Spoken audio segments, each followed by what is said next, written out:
Hey guys what's up. तो स्वागत है आपका एक नए वीडियो में। और आज का जो वीडियो है वो तो देख के आपको काफ़ी मज़ा आएगा।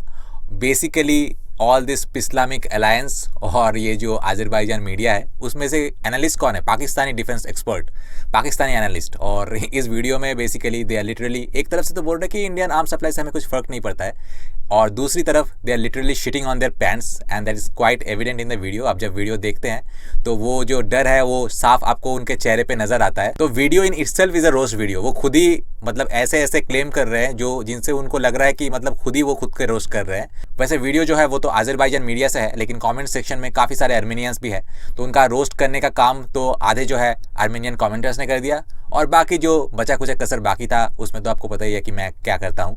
तो वीडियो के कमेंट सेक्शन में काफ़ी मज़ा आएगा, लेकिन video in itself is like very entertaining video. इतना कॉमेडी शायद ही आपको कहीं पे मिलेगा, और ये कहीं ना कहीं इंडिया के मिलिट्री सुपीरियरिटी के बारे में भी दर्शाता है, और इंडिया के जो चेंजिंग जियोपॉलिटिक्स डिसीशंस है वो भी दर्शाता है। लेकिन बात जब इंडिया के मिलिट्री सुपीरियरिटी के बारे में है तो स्माइलिंग बुद्धा नाम एक जो है बहुत ही फेमिलियर नाम है, और ये एक मेजर स्टेपिंग स्टोन था इंडिया के लिए।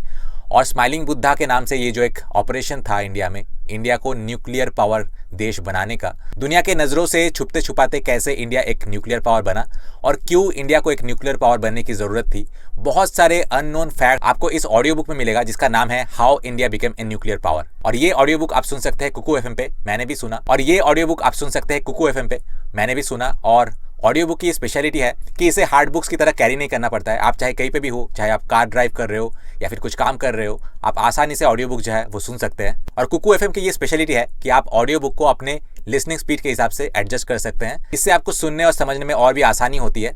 और क्योंकि मैं चाहता हूँ और कुकू एफएम चाहता है कि आप इनके जो सारे ऑडियो बुक्स हैं उनको एक बहुत ही अच्छा ऑफर आपको दिया जाए, ताकि जो है वो ऑडियो बुक्स आपको इजीली उनके ईयरली सब्सक्रिप्शन फीस से भी कम दाम में मिले। तो एक खास ऑफर आपको वीडियो के एंड में मिलेगा। तो चलिए वीडियो देखते हैं और वीडियो को एंड तक जरूर देखना। So let's start. India Armenia को $250 बिलियन की आर्म्स सप्लाई कर रहे हैं। 250 मиллионов долларов। ये न्यूज सबसे पहले इंडियन मीडिया इकोनॉमिक टाइम्स ने रिवील किया। ये बड़ा ऑर्डर इसी महीने कंप्लीट किया जाएगा। Выполнил в ближайшие месяцы। ये बड़ा सा कॉन्ट्रैक्ट दोनों देशों के बीच इसी महीने के शुरुआत में साइन हुआ। ऑर्डर्स में इंडिया का अपना Pinaka multi barrel rocket launchers, anti tank rockets, missile और एम्यूनिशन शामिल है। Противотанковых ракет и ряда बोयप्रипасов। आर्मेनियन इंटरेस्ट को सर्व करने के लिए ये दूर दूर तक इंडिया का पहला प्रयास नहीं है। В 2020 году 2020 में ही इंडिया ने आर्मेनिया को 4 स्वाति रडार सिस्टम्स प्रोवाइड किया, और इंडिया के इन्हीं डिफेंस इक्विपमेंट से आर्मेनिया ने अजरबैजान पे दहशत फैला दिया था, और इससे हजारों के तादाद में बहुत सारे अजरबैजान सोल्जर्स मारे गए। ни в чем не повинных азербайджанцев। एक्सपर्ट्स ने ये कंफर्म किया है कि इंडिया आर्मेनिया की ये डील विश्व शांति के लिए एक बहुत बड़ा खतरा है। Безопасности в регионе।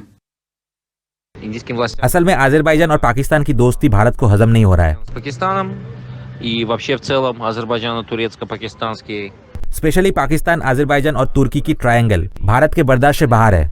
и культурное, и гуманитарное, и, конечно, оборонное сотрудничество.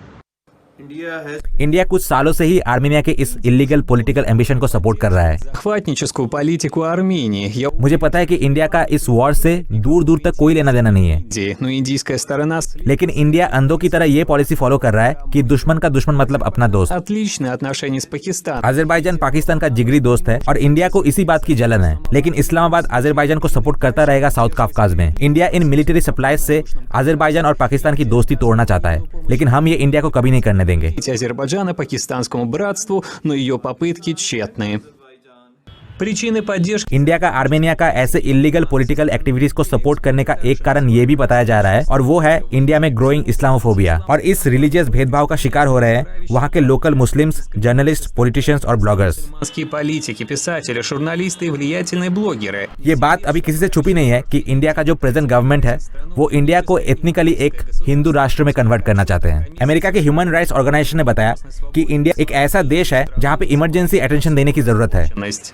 Очевидно, इंडिया में अब इस्लामोफोबिया एक नेचुरल ट्रेंड बन चुका है, और ये ट्रेंड उनके पॉलिटिकल डिसीजंस में भी नजर आ रहा है। ऐसा लग रहा है जो उनकी फॉरेन पॉलिसीज बना रहे हैं वो कोई स्पेशलिस्ट नहीं है।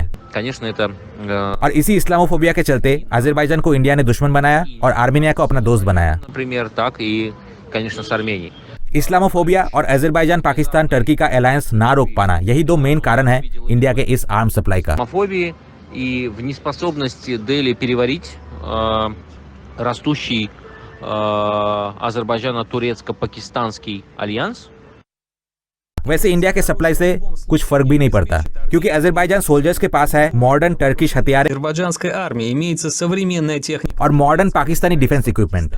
производства. Международные специалисты и силы इंटरनेशनल स्पेशलिस्ट अभी भी अजरबैजान आर्मी की काराबाग विक्ट्री के बारे में सोच रहे हैं।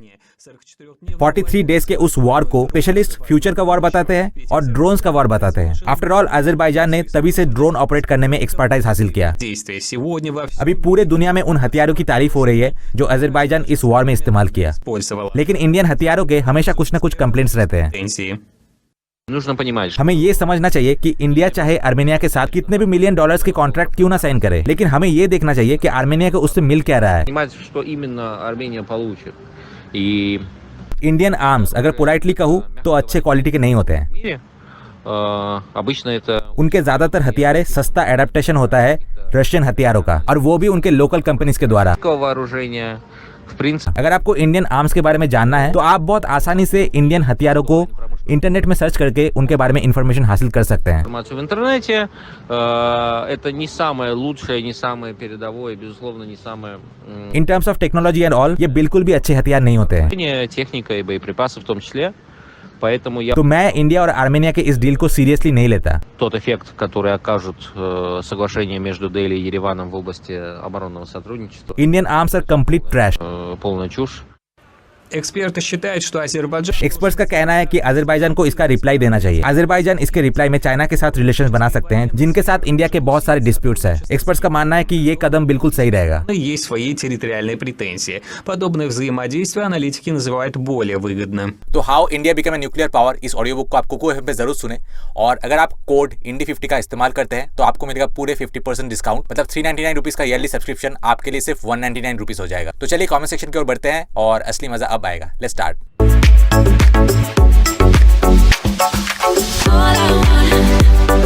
तो भले ही रिपोर्ट जो है वो अजरबैजान मीडिया से हो, बट यहाँ कमेंट सेक्शन में काफी सारे आर्मेनियंस भी है। तो सबसे पहले केके ने कमेंट किया कि हमारे जरूरत के समय इंडिया दोस्त बन के हमारे साथ खड़ा रहा। जो हमें हेल्प करते हैं हम उन्हें कभी नहीं भूलते। भले ही आर्मेनियंस संख्या में बहुत कम है, लेकिन we are a great nation. Actually अगर हम नॉर्मल रशियन पॉपुलेशन की बात करें, कुछ इस्लामिक जगह को छोड़ के, तो पॉपुलेशन डेफिनेटली आर्मेनियंस को ही सपोर्ट करते हैं। लेकिन क्योंकि यूक्रेन को नेटो से बाहर रखने के लिए रशिया को टर्की की मदद की जरूरत है, तो इसीलिए आर्मेनिया को उस तरीके से डायरेक्टली हेल्प रशिया नहीं कर पाया।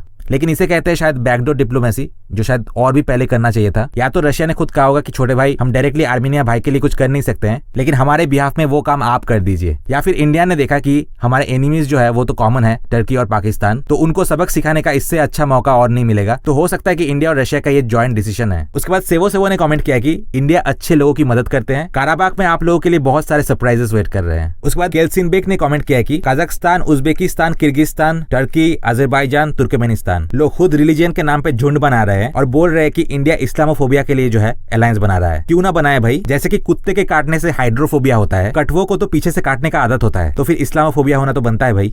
लेकिन कोई बात नहीं, हमारे पास भी रेबीज के लिए बहुत अच्छे इंजेक्शन है। ये इंजेक्शन जब तुम्हारे में घुसेगा ना, उसके बाद तुमको ऐसा फोबिया होगा कि जिंदगी भर उसका इलाज नहीं कर पाओगे। उसके बाद समरान प्रियव ने कमेंट किया कि इंडिया और आर्मेनिया के पास बहुत सारे पैसे आ गए हैं, इसीलिए उस पैसों का इस्तेमाल वो हमारे देश को बर्बाद करने के लिए कर रहा है। जली ना, तेरी भी जली ना।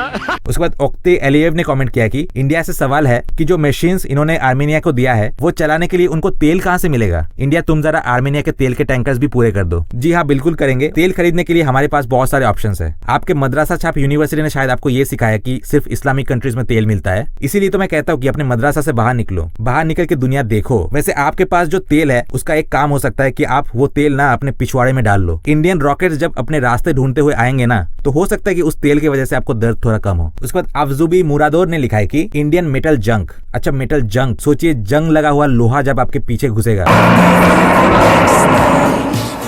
आपको तो बहुत बुरी तरीके से इन्फेक्शन हो जाएगा यार। मेरी बात मानो, एक काम करो, इंडिया से बहुत सारे टिटेनस इंजेक्शंस की ऑर्डर दे दो, उसकी बहुत जरूरत पड़ने वाली है। उसके बाद जेआरएम ने कमेंट किया कि वेट एंड वॉच, अजरबैजान की तो वाट लगने वाली है। जी हाँ, आपके मुंह में घी शक्कर। आई होप कि इंडियन जो आर्म्स है, हथियारे हैं, वो अपना एफिशिएंसी दिखाए और इन अजरबैजान, पाकिस्तान और टर्की को बता दे कि हम क्या कर सकते हैं। Good luck to all the Armenians from behalf of India. तो दोस्तों, ये पे मैं वीडियो खत्म करूंगा। मिलते हैं आपसे नेक्स्ट वीडियो में। Till then, good bye.